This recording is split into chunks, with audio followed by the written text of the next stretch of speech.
Now, let's start off with this, the difference in wardrobe. I had to record something this morning. That is why I'm in the suit. Dom's got the polo.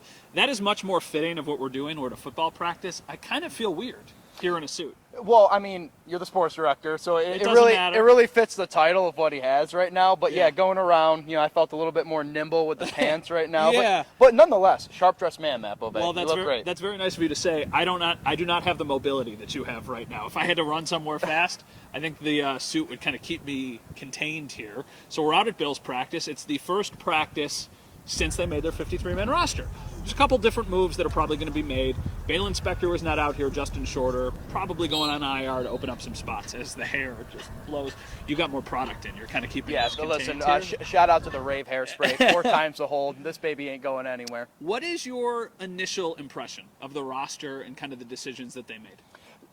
I want to say that I'm surprised by a couple of moves, but I'm also not. I mean, I look right with the youth at the offensive line spot. I mean, we got a chance to talk to Ryan Vandermark, Alec Anderson, Osiris Torrance. Yeah. Osiris is a guy that we knew was going to make it. Yeah. But they're putting a lot of investment right now in the youth, in the offensive line, a position group that I'm a little concerned about in that, trying to protect the franchise quarterback. Yeah. But I like where their head is, I guess, and they're trying to move into that direction. So that'll be interesting to see how that position group just kind of unfolds. Yeah, it's a little weird, though, that they were only able to get a 6th-round pick in exchange for Basham and a 7th-round pick. And you would have thought, too, it's a New York Giants move. You would have thought maybe Joe Schoen was like, I'm thinking, maybe I'll cut the guys a little bit of a break. But I don't know, for a 2nd-round pick. But it was, I don't know, Boogie Basham just seemed to be a guy that it wasn't going to ever work in Buffalo. So I think you look at it 2 ways.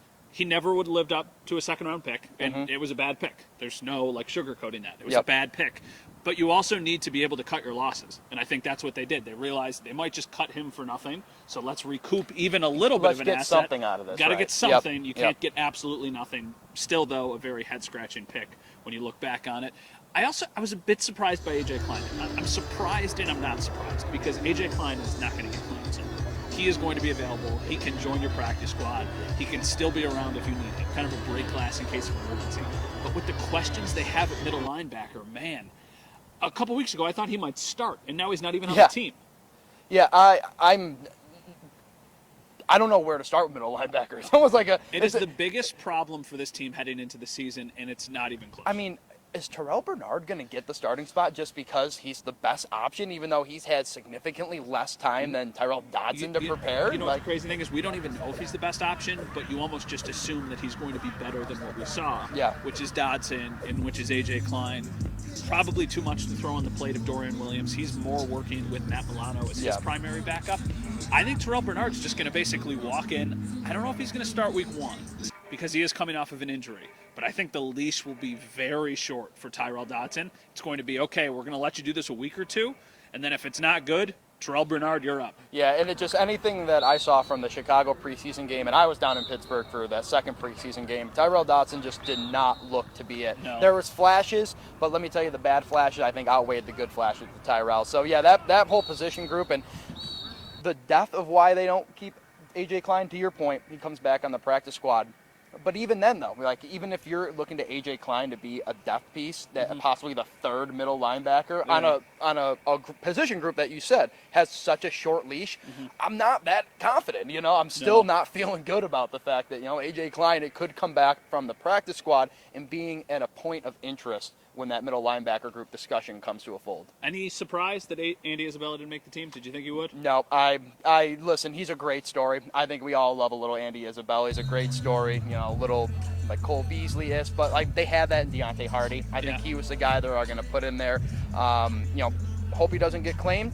Hope he, comes back, gets a practice squad, because I think he'd be great as a 7th wide receiver. But I looked otherwise, around the other positions, like offensive line. I think you need as many guys you can have there. I think with the injuries suffered in the defensive line, you need guys there. The secondary, huge too. I mean, you just look at what the Bills had to do in terms of where the injuries came up last year. Wide receiver, yes, there were, but that was late in the season, and Brandon Beane had to go make moves. They had to go get Smoke Brown, bring in Cole Beasley again. I'm not surprised, but it is a great story, and I would love to see Andy Isabella back on this practice squad. And then the really only other big story that happened on the cutdown day was Von Miller starting on the PUP list. I think it's smart for the Bills. I think it's one of those things where you kind of have to practice your patience, which is hard to do, right? Every Bills fan wants to see him on the field. Because it's Von Miller, of course. It's Von Miller. He is totally a difference maker. But you need that difference maker in December and in January more than you do in September. That's not to say that he would not help them. He would certainly help them. But if he's not 100%, even if he's 75%, it's better to just give him that extra time and get closer to 100%. At least that's my take on it. We're what, 10 months into his no, because 10 months would be the end of September, so we're 9 months in the end of August since what, because he hurt before Thanksgiving. Thanksgiving. So we're 9 months on an injury that commonly takes a year. I mean, Trey White took even longer than that. He took legitimately a year from Thanksgiving to Thanksgiving. Okay, so yeah, they're so right about that same time frame. Now, Von Miller's optimism, I think, is what gave Bills fans, everybody, a little bit of hope that he'd be ready to go. But I like, to your point, and I know you've said this, you've been echoing this for a couple days now. Let's get Von Miller ready for when it matters late in the season, where you didn't have him last year. And what the difference that possibly could have made to have him playing in that game against Cincinnati. And I do want to say, this is just kind of my read on it. I am certainly no doctor. I think Von Miller is closer than Trey White was at this time last year. So Trey White went Thanksgiving to Thanksgiving. He got hurt on Thanksgiving in New Orleans, came back on Thanksgiving in Detroit. I think we will see Von Miller before Thanksgiving. My kind of, I guess, best guess is week 5. That's the first week he's eligible to come back. That's in London. I don't think they'll rush him back to get to London, but the following week is at home, Sunday Night Football against the Giants. That's the one that kind of makes the most sense to me. All right, so for Dom Tibbetts in a polo, I am Matt Bové in a blazer. Sharp dressed man. We'll talk to you guys soon.